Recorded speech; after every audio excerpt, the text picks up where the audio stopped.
Corona, जिसने पूरी पृथ्वी को एक साथ लॉकडाउन में जाने को मजबूर कर दिया।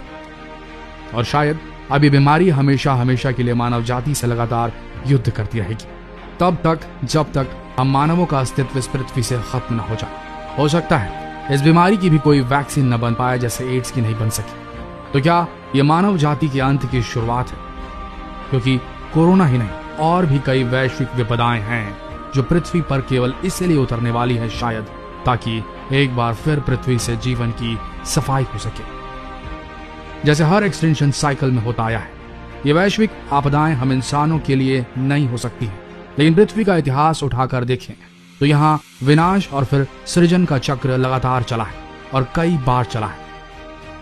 जो जीव कभी राज करते थे इस पृथ्वी पर, अब उनके कंकाल धरती में दबे पाए जाते हैं, फॉसिल्स के रूप में।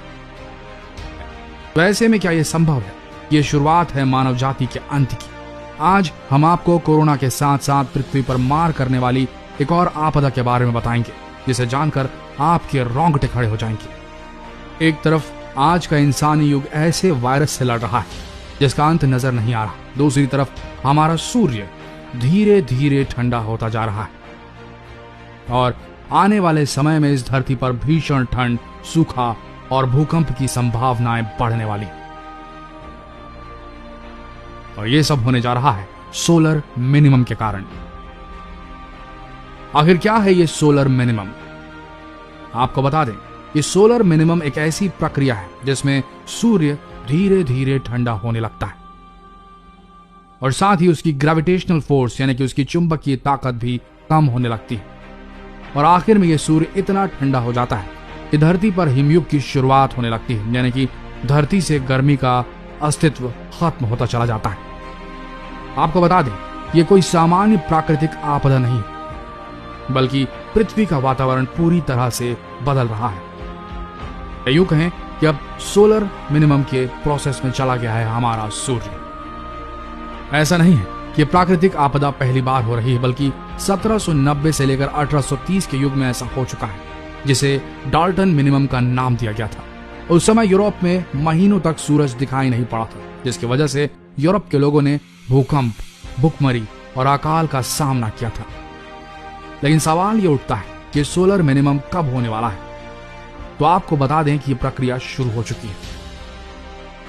आप लोगों ने कुछ समय से ये नोटिस किया होगा कि कोरोना के बाद से इस धरती पर लगातार मुसीबतें आती जा रही हैं, जैसे कि तूफान, बेमौसम बारिश और बर्फबारी।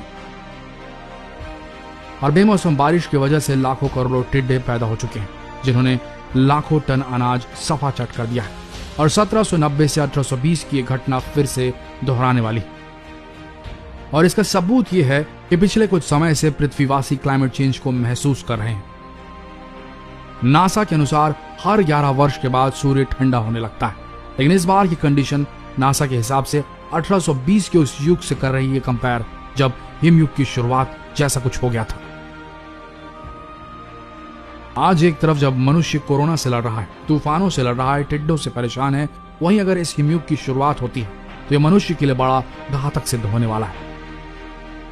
चिंता करने वाली बात यह है कि अगर फिर से हिमयुग आता है तो क्या हो सकता है? सीधी सी बात है, जब सूर्य ठंडा होने लगेगा तब पृथ्वी का तापमान भी गिरेगा, जिसकी वजह से कई जगहों पर बर्फ जम सकती है, कई जगहों पर तूफान आ सकते हैं, फसलें खराब हो सकती हैं, धरती पर बिजली गिर सकती है और यहां तक कि कई इलाकों में सुनामी भी आ सकती है। यानी कि इस धरती से मानव जाति विलुप्त होती चली जाएगी। कहने का तात्पर्य यह है कि पृथ्वीवासी एक साथ तूफान, बर्फबारी और इन सभी विपदाओं का सामना करने के लिए तैयार रहे, क्योंकि इसकी शुरुआत हो चुकी है। और इसका सबूत यह है कि मेक्सिको में बर्फ के ओलों से भरी नदियां बह रही हैं।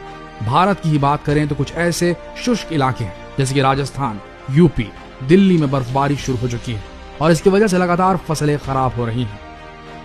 दिल्ली में मई 2020 में आई बारिश में पानी की जगह सिर्फ बर्फ ही बर्फ गिरी थी, जिसने पूरी दिल्ली को बर्फ की चादर से ढक दिया था और पूरी दिल्ली हिल स्टेशन में तब्दील हो गई थी। मौसम वैज्ञानिकों की बात करें तो उनके अनुसार ये क्लाइमेट चेंज का असर है, यानी कि पृथ्वी का वातावरण पूरी तरह से चेंज हो रहा है और आने वाला समय भी घातक सिद्ध हो सकता है। और अगर क्लाइमेट चेंज की प्रक्रिया इसी तरह बरकरार रही तो बहुत जल्द ही इस धरती पर भीषण ठंड, सूखा और भूकंप की संभावनाएं बढ़ जाएंगी। सबसे ज्यादा खतरा तो यूरोप और अमेरिकन देशों को है, जो पहले से ही कोरोना और सुपर बग की समस्या से जूझ रहे हैं। और ऐसे समय में अगर भीषण ठंड पड़ी तो इन देशों को तो संभलने का मौका ही नहीं मिलेगा।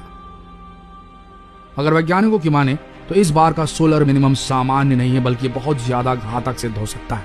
तो क्या इन बातों से ये नहीं लगता कि धरती का अंत निकट आ गया है? तो दोस्तों, आपको बता दें कि सिर्फ पृथ्वी का अंत नहीं, बल्कि पूरी मानव जाति का अंत है। और ये नेचर की गलती नहीं, बल्कि स्वयं इंसान अपने आप को मारने पर तुला हुआ है, जिसकी नींव 200 साल पहले ही रखी जा चुकी है, जब इंसानों ने अपनी सुविधाओं के लिए फैक्ट्रियां, गाड़ियां और आधुनिक उपकरणों का निर्माण शुरू कर दिया था।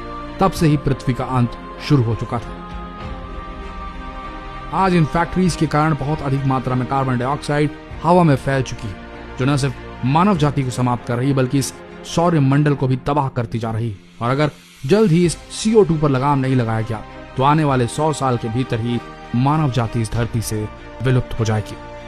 जितना हो सके इस संदेश को शेयर करें, हो सकता है कि कुछ फर्क पड़ जाए। मिलते हैं अगले वीडियो में, तब तक के लिए इस वीडियो के अंत तक बने रहने के लिए आप सबका धन्यवाद।